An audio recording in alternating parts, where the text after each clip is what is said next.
You will marry me, Miss Vane, because no one else in this county will have you, and you have the wit to know it." The Duke of Ashbourne said this loudly enough that the card tables stilled, the violins faltered, and 100 candle flames seemed to lean in to listen, and Honoria Vane set down her untouched glass of ratafia, looked the most eligible man in 3 shires full in the face, and said, "No." It was not the answer the room had been promised.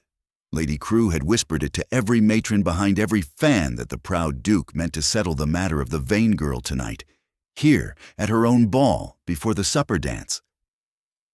That he would offer, and the penniless creature would weep with gratitude, and the season would have its tidy ending. Honoria had heard the whisper too. She had heard it ride ahead of her down the length of the long gallery, past the gilded pier glasses and the marble busts of dead crews who all wore the same disapproving stone. And she had decided, somewhere between the cloakroom and the candlelight, that she would not be a tidy ending for anyone. She was 22. Her father was 4 months in his grave, and his debts were not. Her aunt had brought her here in a made-over gown 3 winters out of fashion, with the explicit instruction to be agreeable, to be grateful, to be got rid of, and the prayer book in her reticule, a small worn thing of cracked calfskin and gilt gone dull, with a single faded violet pressed flat in the flyleaf, was the only object in the world that was truly, unarguably hers, because it had been her mother's, and no creditor had thought it worth the taking. So when the Duke said, "Marry me," as though he were granting her a pardon, she said no. And she watched the word land in the room like a dropped tray. "I beg your pardon," said the Duke. "You may have it," Honoria said. "I have a great deal of pardon to spare this evening. I find I cannot spare a yes." His name was Adrian Hale, the 4th Duke of Ashbourne, and he was 33, 6 feet and an inch of composed dark tailoring, with near black hair cut short in the careless Brutus fashion that cost more to keep careless than it would have cost to keep neat. He had a strong jaw and a straight nose and warm dark brown eyes that, just now, had gone very wide. He was wearing a deep burgundy tailcoat with embroidery so subtle you had to be standing close to resent it, a charcoal waistcoat, a cravat tied high and white as a vicar's collar. He had walked into the Crewe ballroom expecting one of 2 outcomes, the way a man expects either heads or tails, and the coin had landed on its edge and was spinning still. What no one in the room knew, what Honoria herself did not know, and would not learn for some weeks yet, was that the Duke had not come to grant a pardon at all. He had come to keep a promise made to a dying man on a wet road 8 months before, and he had made an unforgivable mull of it in the first sentence, because he was a great deal better at being right than he was at being kind, and he was only now, watching this gray-eyed girl decline him in front of the whole county, beginning to suspect the difference might matter. Honoria curtsied. It was a perfect curtsy, low and unhurried, the curtsy of a woman who has been taught manners she can no longer afford. "If you will excuse me, Your Grace," she said, "I believe my aunt is wanting me." Her aunt was not wanting her. Her aunt, Mrs. Pelham, was across the room turning the color of a boiled beet and fanning herself fast enough to put out a fire. But Honoria walked toward her anyway, the long walk, the whole length of that gallery, with every eye on her plain gray back, and she kept her chin level and her steps even, and she breathed slowly, the way her mother had taught her to breathe in church when the sermon ran long and the pew grew hard. And she did not let a single person in that bright, cruel room see that her heart was going like a hare's. She had refused a duke. She, who owned nothing but a dead woman's prayer book and a gown 3 winters old. By every rule she had been raised inside of, she had just thrown her one chance into the fire. It was, she would later say, the most sensible thing she had ever done. But that came later. That night, she only knew that she had to cross the room without breaking, and so she crossed it. Behind her, the Duke of Ashbourne stood quite alone in a crowd of 200 people, and for the first time in his ordered, fortunate life, he had absolutely no idea what to do next. Now, if you have ever in your life watched a bright, comfortable room decide it knew the whole worth of a person before it had troubled to learn their name, if you have ever wanted just once to see the room that laughed go quiet, and the dismissed one keep her head and her dignity and walk the length of it without breaking, then I think you already belong here by this fire with the rest of us. That is the only kind of story I tell on this hearth. The overlooked one, the plain one in the made-over gown, the one the whole county was so certain it had measured and weighed and got the better of, proved in the end to be the only soul in the room worth knowing. So, take a moment, if you would, and subscribe, and pull your chair a little nearer the warmth. There is a new one of these waiting for you every week, and I should be very sorry to have you miss what the county of Marling was about to learn about the girl in the gray gown who said no to a duke. Stay with me. The fire is warm, and her story is only beginning. The Crew House was the sort of house that announced its owner's importance before you reached the door. It sat above the village of Marling on a shoulder of Chalk Hill, a great pale block of a place with too many windows and a carriage sweep raked into stripes. And on the night of the ball, every one of those windows was lit, so that from the dark lane below it looked like a lantern someone had hung up to shame the moon. Inside, the heat of the candles and the press of bodies had made the air thick and sweet, all melted wax and hothouse flowers and the particular warm dust that rises off 100 dancing people. And somewhere under it the colder breath of a house too large to ever truly warm.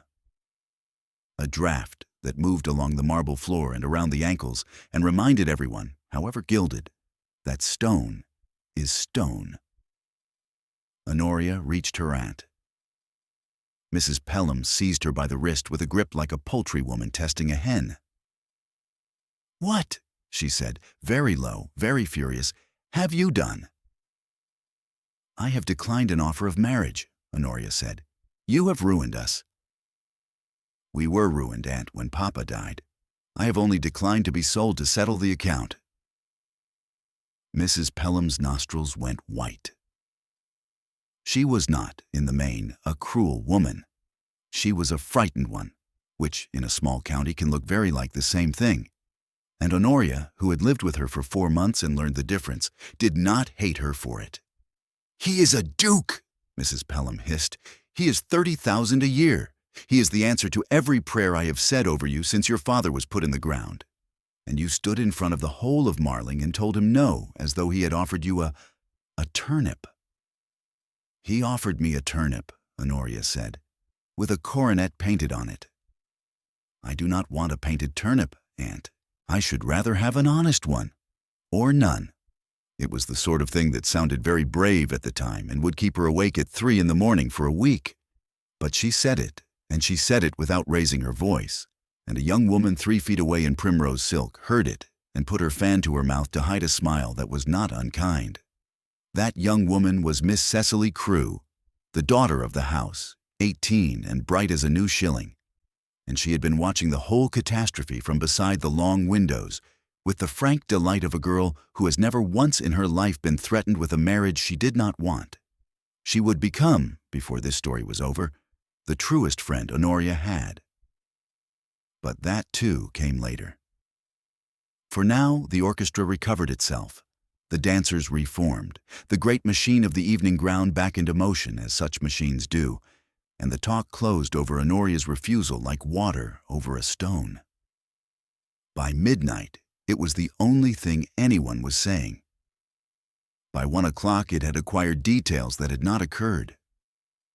By the time the last carriage rolled down the Chalk Hill at 2:30, the county had decided, with the serene confidence of the comfortable, that the vain girl was either mad or proud past all sense, or, this from Lady Crew, who had backed the wrong outcome and did not forgive it, that she had got above herself, a penniless nobody with no more breeding than a barn cat, and would come to a bad and well-deserved end.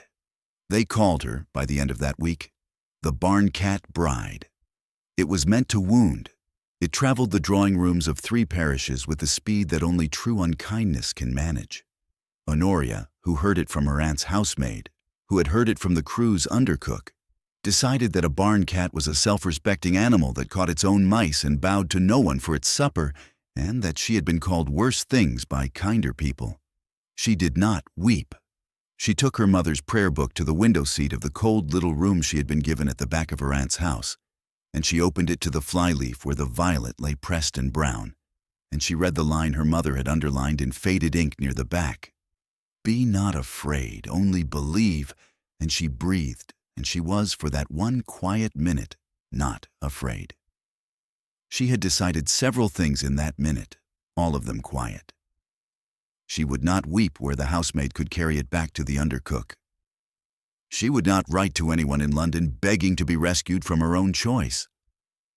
And she would not, under any circumstances, give the county of Marling the satisfaction of seeing the barn cat bride brought low.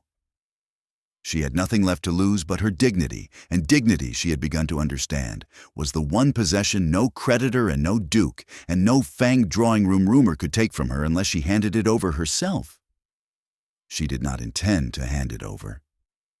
She closed the prayer book, set it on the windowsill where the morning light would fall on it, and went down to a cold supper with her chin level, which was, in the end, a kind of victory, though no one but she would ever count it as one.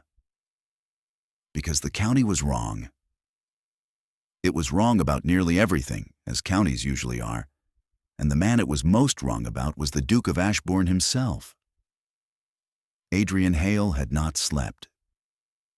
He had gone home from the Crewe ball to Ashbourne Court, his own great house 4 miles off across the downs, and he had dismissed his valet and sat up in the library with a single branch of candles and a glass of brandy he did not drink. And he had thought about the 8 months that had brought him to the worst managed proposal in the history of the English aristocracy. It had begun on a wet road in October. He had been riding back from the assizes at dusk, his horse picking its way through the rain, when he came on an overturned gig in the ditch with a wheel still spinning and an old man pinned beneath it. The old man was a clergyman, the Reverend Thomas Vane, rector of a poor living 40 miles north, and he was dying. And he knew it, and what he wanted in the last hour of his life was not a surgeon. The surgeon could do nothing, but a stranger willing to listen. So the Duke of Ashbourne, who had a reputation for coldness he had spent 15 years carefully earning, knelt in the November mud in his good coat and held a dying parson's hand and listened. "I have a daughter," the Reverend Vane had said. "Honoria? She is good. She is better than I deserved, and far better than the world will bother to see, because she has no money and a sharp tongue, and she will not flatter a fool to save her own skin. When I am gone, she will have nothing. Her aunt is a weak woman, and will try to marry her off to the first man who offers, and the first man who offers will be the wrong man." His grip had tightened. "Promise me you will see her settled, not married, settled, safe, with someone who will not try to break the part of her that I love best." And then, because dying men say strange things, he had pressed something into the Duke's hand, a small, worn prayer book, cracked at the spine, with a violet flattened in the front of it. "Give her this when you find her. She'll know it. It was her mother's. Tell her." But what the Reverend Vane wanted Honoria told, he never finished saying, because that was the moment he stopped speaking altogether, and the rain came down, and the wheel of the gig finally, slowly, ceased to spin. The Duke had carried the prayer book home. He had kept it in the breast of his coat for 8 months, against his heart, where it grew warm with his warmth, and he had made inquiries, quiet ones, the kind a duke can make, and learned that the Reverend Vane's daughter had gone to live with a Mrs. Pelham near Marling, in his own county, of all the unlikely chances. And he had ridden to the Crewe ball that night, meaning to do precisely what he had promised. To find her, to see her settled, to give her the book. And then he had seen her. He had seen a gray-eyed girl in a gown 3 winters old standing very straight by the supper-room door, refusing to look impressed by anything. And something in his ordered chest had turned clean over, and he had panicked, A duke does not court a penniless rector's daughter. A duke marries an heiress or a lady of rank, and the whole apparatus of his life is built to make sure he does nothing else. So Adrian Hale, faced with a feeling he had no permission to have, had done the stupidest thing a clever man can do. He had tried to turn it into a transaction. He had offered marriage as a rescue, as a kindness from on high, as though he were doing her the favor. Because a transaction he could survive, and a feeling he was not at all sure he could. And she had looked at the favor and seen the fear underneath it, and quite rightly refused them both. He had the prayer book still. It sat now on the library table in the pool of candlelight, and he turned it over in his hands and opened it to the flyleaf and read the underlined line. Be not afraid, only believe. And he thought that he had managed, in a single evening, to disobey a dying man, insult a good woman, and make himself ridiculous before the entire county, and that the parson had been right about everything, except the part where he, the Duke of Ashbourne, was the man for the task. He did not give up. That was not, whatever the county believed, in his nature.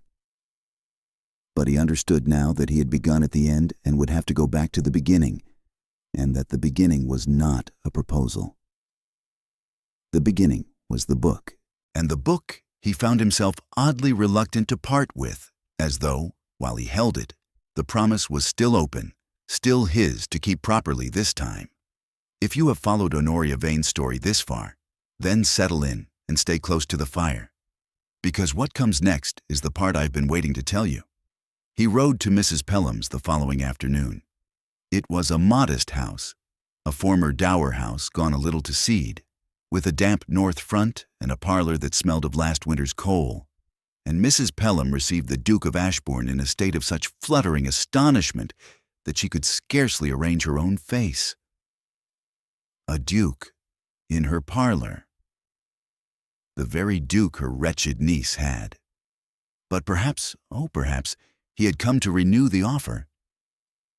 Perhaps the girl might yet be brought to her senses, and Mrs. Pelham sent the housemaid flying for the good tea, and seated his grace in the one chair that did not wobble and began to talk, at speed, about nothing. The Duke endured 11 minutes of it. Then he said, with the directness that had made him so many enemies, "Madam, I have not come to renew my offer. I came last night to do a thing I bungled badly, and I should like the chance to do it properly. Is your niece at home?" She was. She came down in the dove-gray gown, because it was the only good one she owned, with the cream wool shawl about her shoulders against the parlor's chill, and she stopped in the doorway when she saw him, and her chin came up by a fraction of an inch. And the Duke, watching, thought, "There. That is the thing her father was afraid the world would break." "Your Grace," she said, "have you come to be refused again? I should warn you the answer keeps its shape remarkably well overnight." "I have come," said the Duke, "to return something that is yours." And he took the small worn prayer book from the breast of his coat and held it out to her across the cold little parlor. Honoria did not move. She looked at the book in his gloved hand, the cracked calfskin, the dull gilt, and the color went out of her face and then came back into it all at once. "Where did you get that?" she said. It was not a question. It was very nearly an accusation. "From your father," the Duke said quietly. "On the road north of Harley, on the 2nd of October, in the rain. His gig went over. I could not save him. There was a surgeon sent for, but it would have made no difference, and he knew it, and he did not waste the time he had left on being afraid. He spent it talking about you." The Duke set the book gently on the parlor table between them, because she had not taken it, and stepped back, as a man steps back from a frightened animal he does not wish to crowd. "He pressed this into my hand and asked me to give it to you when I found you. He said you would know it. He said it was your mother's." A pause. "I have carried it for 8 months.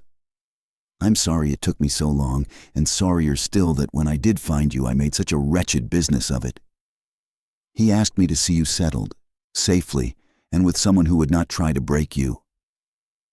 I took that to mean I should marry you off like a parcel. I understand now that it meant rather the opposite. There was a long silence in the cold parlor. Mrs. Pelham, sensing without understanding that something enormous was passing through her damp little room, had the rare wisdom to hold her tongue. Honoria crossed the room. She did not look at the Duke. She picked up the prayer book in both hands as though it might break, and she opened it to the flyleaf, to the pressed violet and the faded line. Be not afraid, only believe, and she stood very still with her head bowed over it, and the Duke saw her shoulders rise and fall once, twice, as she breathed. The slow, careful breathing of a person determined not to weep in front of a stranger. He was holding your hand, she said at last, not looking up. I was holding his, the Duke said. Yes. Then I am in your debt, Honoria said, more than I can ever discharge, and I find I cannot bear it, your grace, because 3 nights ago I told the whole of Marling exactly what I thought of being in a duke's debt. She lifted her head, and her gray eyes were bright and steady, and not, after all, weeping. You held my father's hand on a wet road so that he should not die alone among strangers. There is no painted turnip in the world worth that. I owe you a courtesy I refused you. I am sorry. You owe me nothing, the Duke said. I refused him nothing he asked, except the doing of it well, and that failure is mine, not yours. Keep the book. It was always yours. I only kept it warm. And that, not the proposal, not the ball, not the whole bright machinery of the season, was the moment it truly began in a cold parlor that smelled of last winter's coal, with a dead man's prayer book held between them like a small warm coal of its own. What followed, over the weeks of that long green summer, was not a courtship as the county would have recognized one. The Duke of Ashbourne did not call with flowers. He did not send notes or stand under windows or make any of the moves that would have set the drawing rooms humming, because he had understood finally that Honoria Vane could not be wooed. She could only be known, slowly and on equal terms, and that the instant she suspected she was being managed, she would shut like a fan. So he was patient. He was, in fact, far better at patience than he had ever known, having spent his whole life never needing it. He arranged, through Cecily Crewe, who flung herself into the conspiracy with the joy of a girl who loves a secret, to be wherever Honoria happened to be. At the lending library in Marling, where it transpired, they had both read everything by everyone and disagreed about most of it, and argued for an hour over a single sermon of Dr. Donne's, until the librarian asked them, faint with scandal, to lower their voices.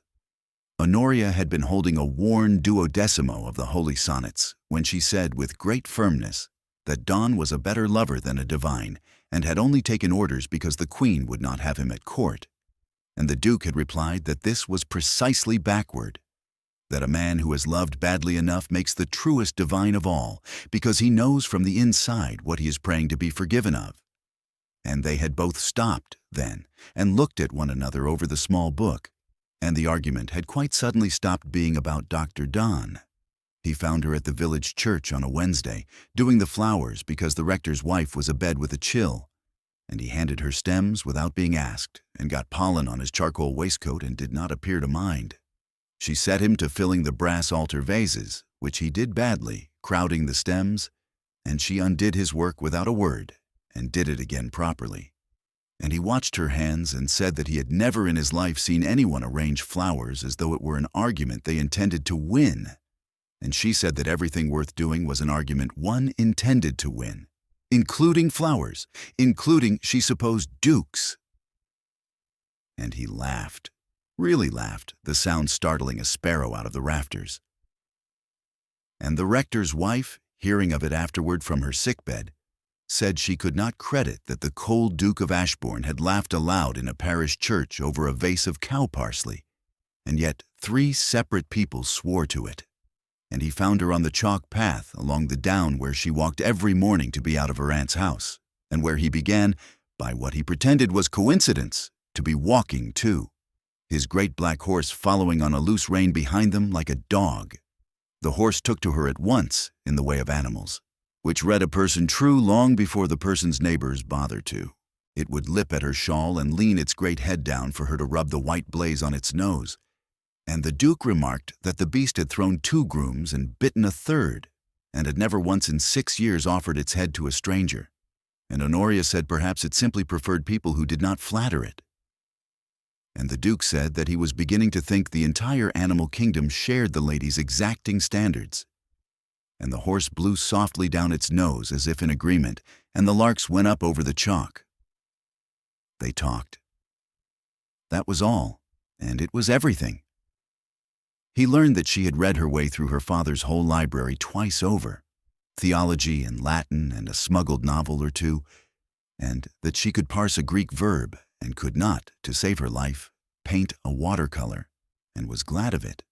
She learned that he had been raised by a cold father and a colder set of expectations, that he had inherited at 19 and had spent 14 years being precisely the Duke everyone required and almost no one liked, and that the reputation for coldness the county so admired and feared was in fact a kind of armor he had forgotten he was wearing until a gray-eyed girl knocked on it and asked, without flattery, whether there was anyone home. "Why did you kneel in the mud?" she asked him one morning on the down. "For a stranger?" "A duke, in his good coat. You might have ridden on for the surgeon and let a servant hold his hand." "I might have," the Duke said. "I have wondered since why I did not." The black horse blew softly behind them. The larks were up over the chalk. The morning smelled of cut hay and warm grass.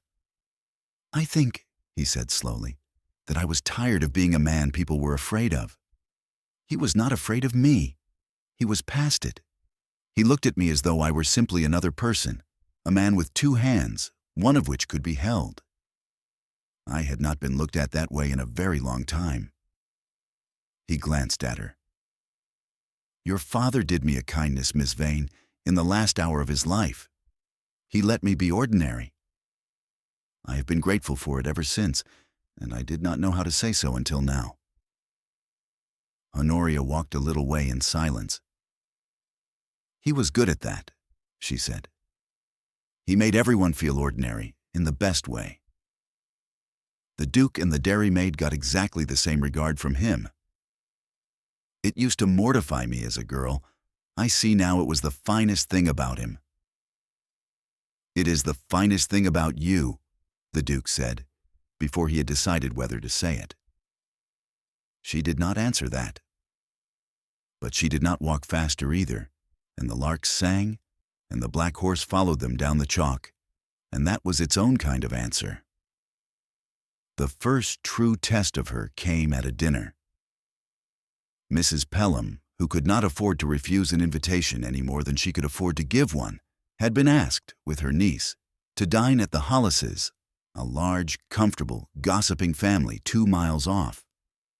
And the Duke had been asked too, and so had Lady Crewe, and so had Miss Sophronia Daventry, who had been brought down from London and arranged across the table from Honoria like a loaded pistol. Miss Daventry was beautiful in the expensive London way, all glossy ringlets and £40,000, and she had been told a version of events in which the rector's daughter was a scheming nobody, and she set out over the soup to make Honoria feel the difference between them. She did it cleverly, the way cruelty is done at good tables, where no voice is ever raised. She admired Honoria's gown, and asked whether grey was quite the fashion in the country this season, or only an economy.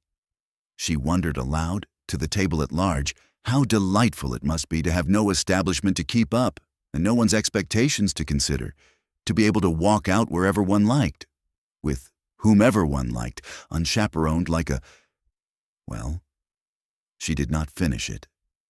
She let the unfinished part do its work, and several forks paused, and Mrs. Pelham went the color of the claret. Honoria set down her spoon. The whole table was waiting to see the barn cat bride either weep or scratch, and either would have served Miss Daventry's purpose equally well.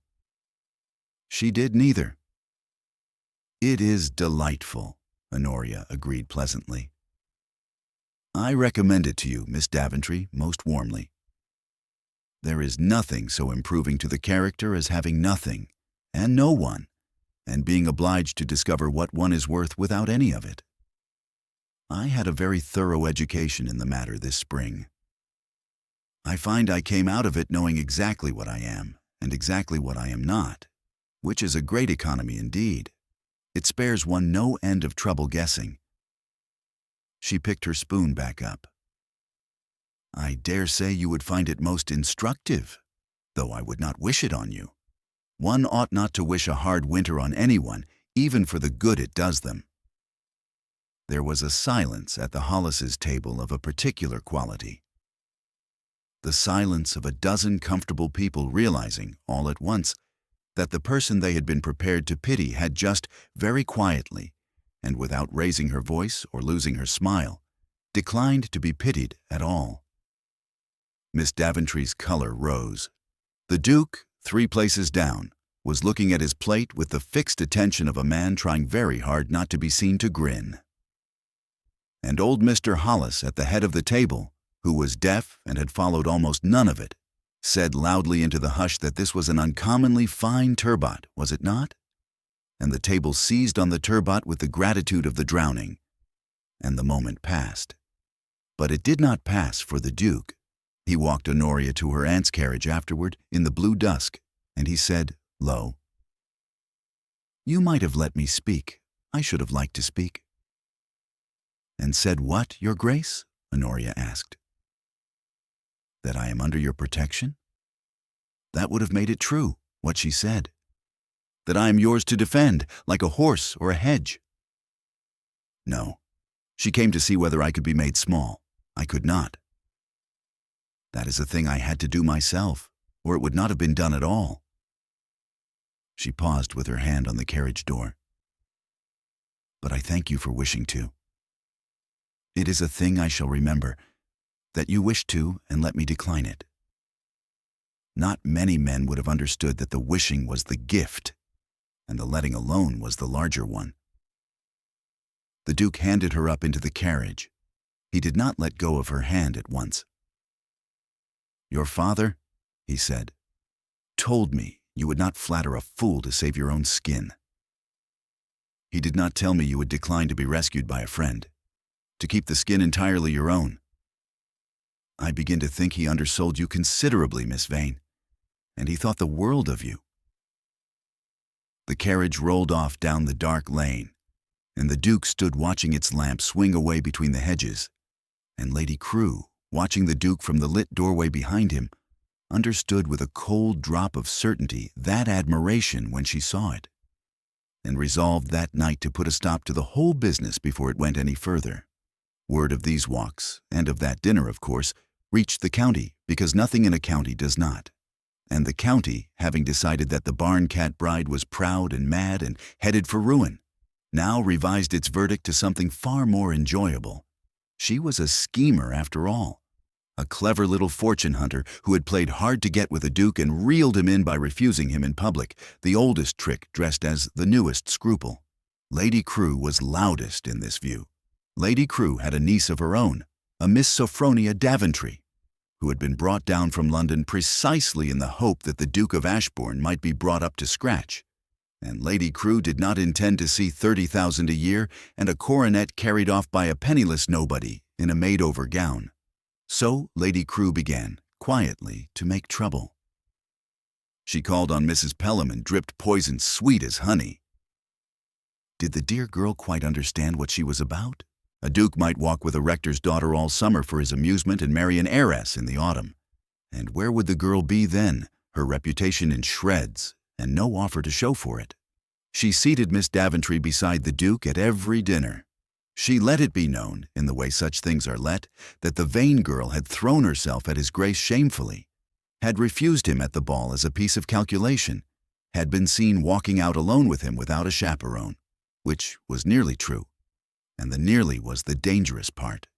And Honoria, who had borne being called the barn cat bride with her chin up, found that this new tale was harder to bear, because there was just enough truth woven through it to make her doubt her own footing. Was she scheming? She had not meant to be. But she walked with him every morning now, and she looked forward to it from the moment she woke, and she had begun. She admitted it to herself one sleepless 3 o'clock with the prayer book open on her knee. To want something she had no right to want and could not afford to lose. A penniless girl who lets herself love a duke is not scheming. She is something far more foolish. She is in danger. She decided to stop the walks. It was the dignified thing, the safe thing, the thing her father would have. No. She was not certain what her father would have said. But she knew what Lady Crewe was saying, and she would not give the county the satisfaction of a ruin it could cluck over. So the next morning she did not go to the Down.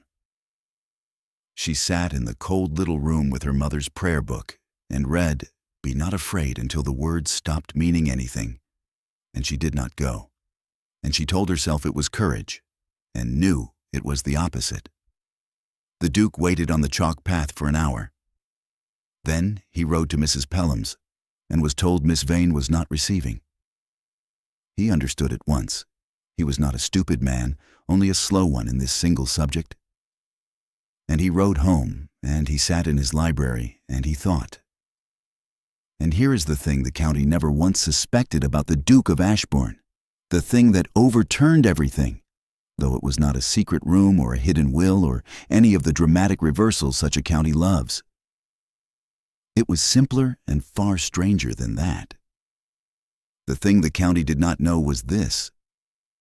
The Duke had already chosen. He had chosen weeks ago, somewhere between the lending library and the chalk down, fully and finally, and against every rule he had been raised inside of, and he had simply not yet told anyone, least of all the lady. Because for the first time in his ducal life, Adrian Hale was afraid, properly afraid, that a thing he wanted with his whole reordered heart might be a thing he could not have. He was not toying with her, as the county believed. He was not weighing her against Miss Daventry's 40,000. He had stopped weighing the moment she asked him whether there was anyone home behind the armor, and found that there was, and that it had her gray eyes printed on the inside of it. The walks were not his amusement. They were the only hours of his week in which he was entirely himself. And so, when Miss Vane was not receiving, the Duke of Ashbourne did a thing no duke in the county's memory had ever done. He stopped managing. He stopped being patient and clever and careful. He sat down at his own library table, and he took a sheet of his own paper, and he wrote her a letter. Not a courtship note, not a thing of compliments, but the truth, plainly, the way her father had spoken plainly on the road, because he had learned from a dying parson that the truth told plainly in the last hour is the only thing that ever truly matters. He wrote, "I have made every error a man can make with you, beginning with the first night and continuing, I do not doubt, into this letter. I offered you marriage as a favor when I should have offered you nothing at all but my company and my honest regard, and earned the rest or gone without it. I have let your name be spoken ill of in rooms where I might have stopped it, out of a coward's wish not to declare myself before I was sure of you, and that was the worst of all my errors, and I am ashamed of it. So let me be plain now, and you may do with it what you will. I do not want an heiress. I have wanted, since the morning you asked me whether there was anyone home, only you, your wit, your sharpness, the way you will not flatter a fool, the courage your father loved, and the world is too lazy to see. I am not offering you a rescue. You have never needed rescuing. You are the least helpless person I have ever met. I am offering you a partner, an equal, a man who would count it the honor of his life simply to walk beside you on the down each morning for the rest of it. Refuse me again if you must, and I will trouble you no further. But do not refuse me because a frightened county has told you that you are a barn cat. You are not, You are the only person in 3 shires I've ever wished to know. Ashbourne. He sealed it. And then, because he found he could not bear to send it by servant and wait, he did the second thing no duke had ever done. He rode to Mrs. Pelham's at dusk, and he was again told the lady was not receiving, and so he did not ask to come in. He gave the letter to the housemaid to carry up. And then, and this is the part the county would tell for 30 years, the part that became, in the end, the truest thing anyone ever said about the proud Duke of Ashbourne. He did not ride away. He tied his black horse to the gatepost of that damp little dower house, and he stood in the lane beneath Honoria Vane's dark window, in his good burgundy coat, in the falling dew. And he waited. He waited as the light went out of the sky. He waited as the village below put out its lamps one by one. The housemaid carried the letter up. Honoria read it by a single candle, and read it again, and a third time, and pressed it against the prayer book in her lap as though the 2 papers together might hold her steady. And she went to the window to see if it could possibly be true, and saw, in the last gray light, a tall, dark figure standing motionless in the lane below. His face turned up toward her window, waiting. She did not go down. Not at once. She sat in the dark with the letter and the prayer book and her own hammering heart. And she was afraid, properly afraid, the way she had not let herself be since the ball. Afraid that if she went down, she would be handing her whole future to a man the county swore would tire of her. Afraid that her father's prayer book had been wrong, that the line that had steadied her all her life, "Be not afraid, only believe," was a comfort for braver people than she. The candle guttered. The figure in the lane did not move. An hour passed, and another.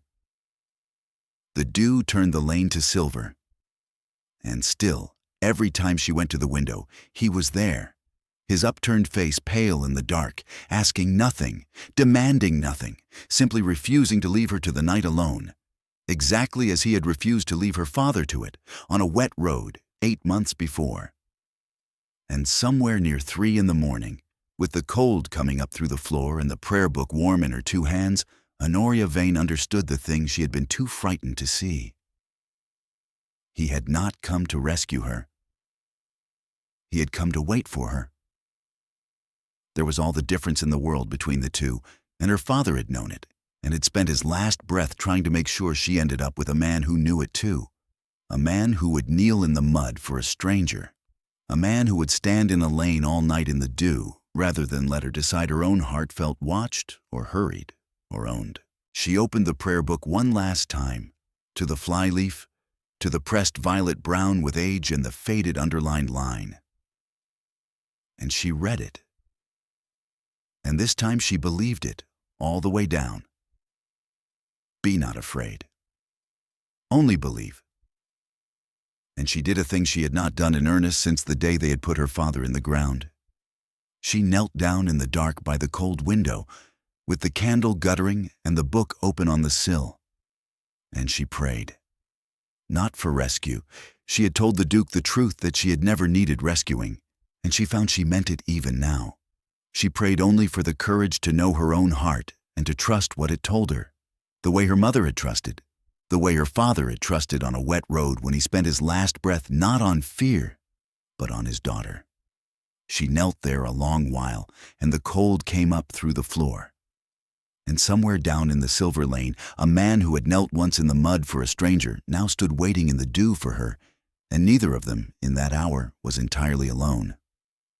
When she rose, her knees ached, and her candle was nearly spent, but the fear had gone out of her, quietly, the way a tide goes out, not all at once, but so steadily that she looked up at last and found the water simply gone, and dry ground under her, and the dawn coming. Then she put on her cream-wool shawl over her nightgown, and she took up the candle in one hand and her mother's prayer book in the other, and she went down through the dark, sleeping house, and she unbarred the door with her own hands, and she stepped out into the cold silver lane where the Duke of Ashbourne had been standing for 6 hours waiting for her. And the first light of the dawn was just then coming gray over the chalk down behind him. He turned. He did not move toward her. He waited even now, even here, for her to choose the distance. "You will catch your death," Honoria said. Her voice was not quite steady. "Standing in the dew all night, it is not at all sensible, Your Grace, for a man of 30,000 a year." "No," the Duke agreed, "it is the least sensible thing I have ever done. I find I do not regret it." She crossed the lane to him.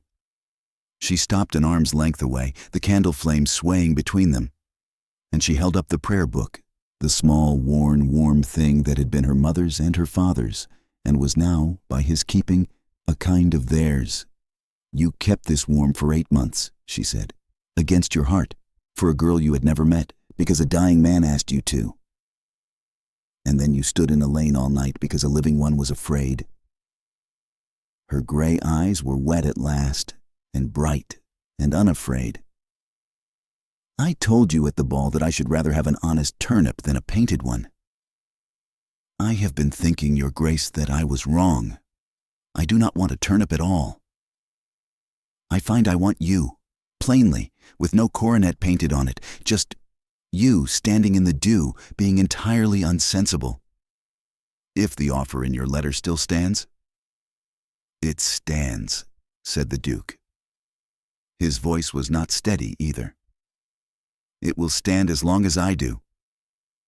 "Then yes," said Honoria Vane, who had said no to him 3 times in one evening before the whole of the county, and who now said the other word once quietly to him alone, in the grey light, with the larks just beginning. "Yes, though I warn you, I shall be a very poor sort of duchess.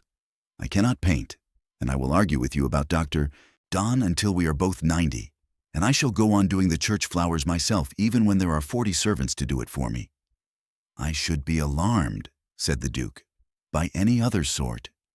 And he took, very gently, not her hand, but the prayer book she held out, and he turned it to the flyleaf, and he read the underlined line aloud, his voice low in the dawn. "Be not afraid, only believe." And then he closed it and gave it back into her keeping, where it belonged.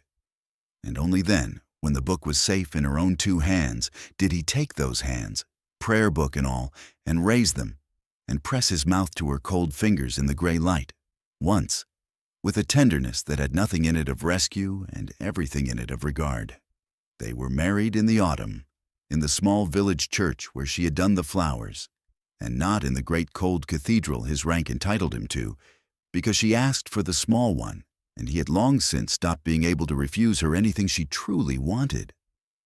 Cecily Crewe was her bridesmaid and wept buckets, and called it the most romantic thing in the history of England. Mrs. Pelham wept too, from relief and from a genuine, surprised affection she had not known she'd grown for her difficult niece. Lady Crewe did not come. She had taken Miss Daventry back to London in a marked sulk, and the county, which forgets nothing and forgives most things if a wedding is involved, decided in the end that it had always known the Duke and the rector's daughter were meant for one another, and that the business of the Barncat bride had been the most charming courtship in living memory, which was very generous of the county, considering it had spent the summer predicting her ruin. Honoria carried her mother's prayer book up the aisle in place of a bouquet, because the violet pressed in the flyleaf was the only flower she wanted. The 2 people she most wished beside her she carried with her in that small worn book. The mother who had pressed the violet and underlined the line a quarter century before, and the father who had spent his last breath on a wet road making certain his daughter ended in the right hands. And the man who had carried that book warm to her across 8 months and 4 miles and a whole bright, cruel season now stood waiting for her at the front of the small, warm church, exactly as he had waited in the lane, for her to come to him in her own time.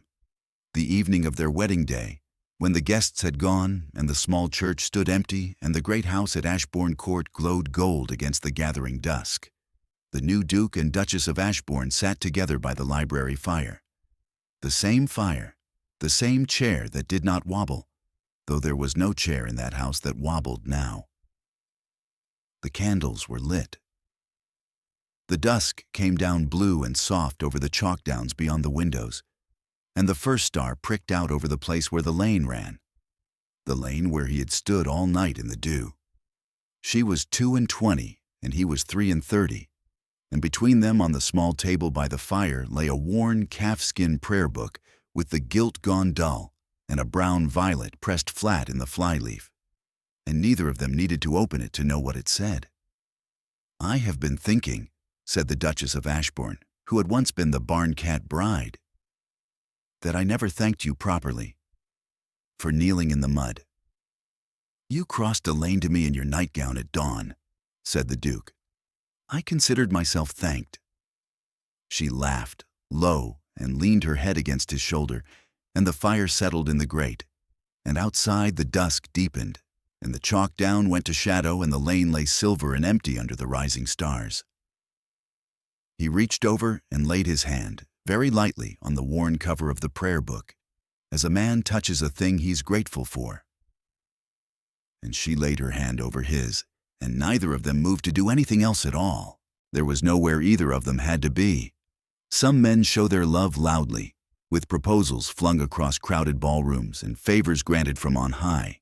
Others keep a dying stranger's book warm against their heart for 8 months, and then stand all night in a cold lane, asking for nothing, until the frightened girl at the window is no longer afraid. Honoria had refused the first kind 3 times in one evening. She had crossed a lane at dawn for the second and married him in a small church, and would sit by his fire for 50 years. And not once, in all of them, did she ever again mistake a thing that glittered for a thing that was warm.